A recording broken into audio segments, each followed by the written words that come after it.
Like right here, testing one, two, No, three. what are you tested for? We're already live. Well, we're not live, but we're recording. Hey, welcome back. So, no, it's late. We missed last week. Doesn't matter. You didn't care anyways. But if you are here, thank you for joining us. As you know from the last video we put out, the Wednesday conversation, the Wednesday feed. We got Jamil back. Today we got Luke with us. Luke, we're missing Frank, and we're also missing Danny Bunn. Yeah, well, Danny, I know you're gonna watch this. Whatever. So Danny's wife just came back from an international trip. She's been gone for over a month. But whatever. He ditched his boys for his wife. For his wife. Can you believe that?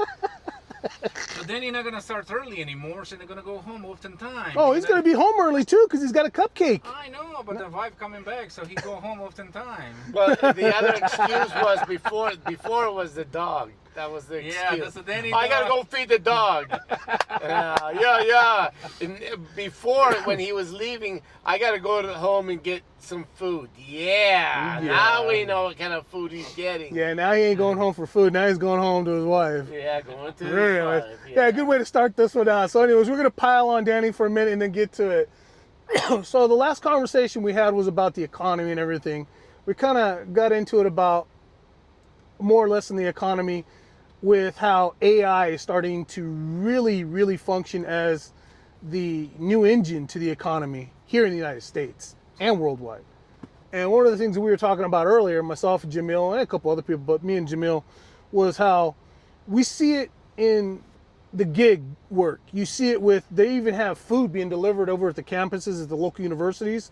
They no longer have these guys on skateboards or bicycles. They got robots delivering food. And you've got of course, the autonomous drive vehicles, the Waymos. And the Tesla Coming. taxis coming.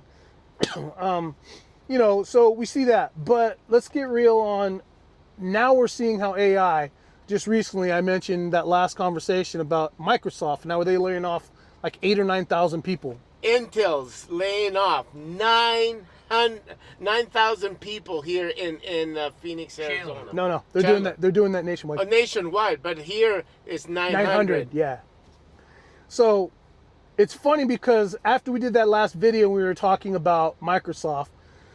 Microsoft announced another round of layoffs, 15%. and then 4% of their total global workforce.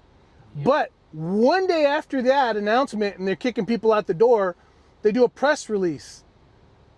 Now everybody knows who Candy Crush is. Well, Microsoft owns that company. They're the parent company that owns that company that does Candy Crush. Well, their gaming division, their Candy Crush, they did that public release of information. Now all algorithms and coding will be done by AI. That means they got rid of all the employees in the Candy Crush. And they're replacing them with artificial intelligence to write codes. So now the video games that you play on your phone, all the simple coding is going to be written by an algorithm, by an AI. So it's starting to go across everywhere. We're seeing real life human beings being laid off. And it doesn't matter anymore.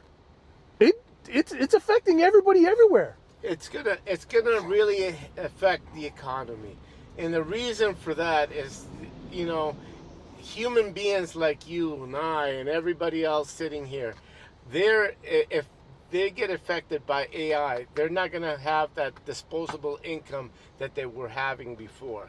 That means that's gonna go away, and you'll see a lot of people looking for food, begging for a job, or doing whatever it is to try to meet ends here. And the situation is going to get really, really bad. Remember, people, before Trump came into power, one of the things he came and said to all of us is that if the Democrats were still in power, that by 2026, 2027, we were going to have a depression. Well, guess what? That depression is coming. I have to agree with you. I think we're coming. I don't think it's going to be a depression though. Well, I mean, we've seen. Okay, he made it sound like we're gonna have a depression. It was gonna be a major recession that's gonna turn into a depression. but that's just the thing. We've had a depression. Well, we didn't, but like my grandparents lived through the depression, you know, and then we saw a recession. Actually, we saw a recession a couple of times. We saw a recession back in the 70s with the inflationary recession in the 70s where it all hit with gas and all that kind of stuff.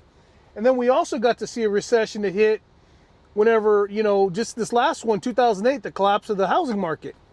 So we got to see a couple of what a recession kind of looks like in that.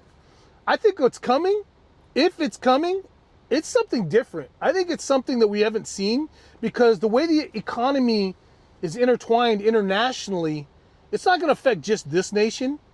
It's going to hit globally. So, Well, we're gonna have a major distraction going on in the marketplace, no, definitely. and whether it's a recession, depression, whatever we want to call it, what it really means is that humans are not going to have the disposable income that they're used to it. Fact. So, yeah, I mean, you know, one of the things I laugh about is hearing all these kids nowadays, the younger generation, Gen Zs, you know, they like to talk, well, some of the Gen Millennials and all that, they talk about socialists of communism and everything like it's some grand, or universal basic income. How does that work out, Luke? How does socialism work? Well, unfortunately, I'm born under the socialism and living for 22 years. But for some reason, it's kind of okay. For some reason, it's not.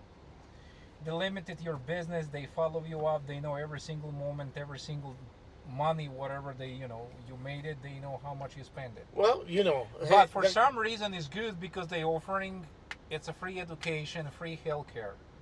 But also, that's really hard. When I born and raised in Southeastern European Croatia, for the private license, you opening your own company, you have to fight for 5 years. Okay, but look I'll tell you one thing. When people are talking about socialism and all of this other stuff, right now we're going through socialism because the banking industry lets everybody know how much money you spend on a daily basis via your debit card that you use or via what you have in the account. At the end of the year, that's exactly what's happening. Well, you have to understand one thing. When everything this is smart technology coming up 10, 15 years ago, we are clapping with hands. We love it. We accept it and open, both hands and say, oh, we can't live without us. Now, this is literally our enemy. AI, self-driving vehicle. A lot of people lost a job because they're not answering phone. They're not going to be drive-through anymore operating. There's everything going to be AI. Well, we need a debit card. We need a credit card. We need a smartwatch. We don't want to carry cash. Like my personal kids, I'm offered for the cash. He said, "Oh my God, Dad, we don't want the cash. We need to Apple Pay." They just go scanning, boom, or Zelle, just boom like this. Well, and it's funny because one of the things that when my son was growing up, all I kept on telling him is, "Hey, listen, get in technology." Because technology is what's going to get you through the process. Well, guess what? Technology is going away. AI is taking over.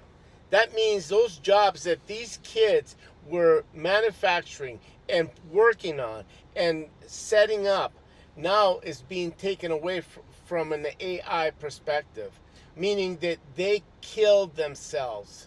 Okay, but so hang on, just say AI? Who created AI? I mean, yeah, I know. So that's going to take me into a second segment. We're going to edit that in here. Give us a few. We'll be right back.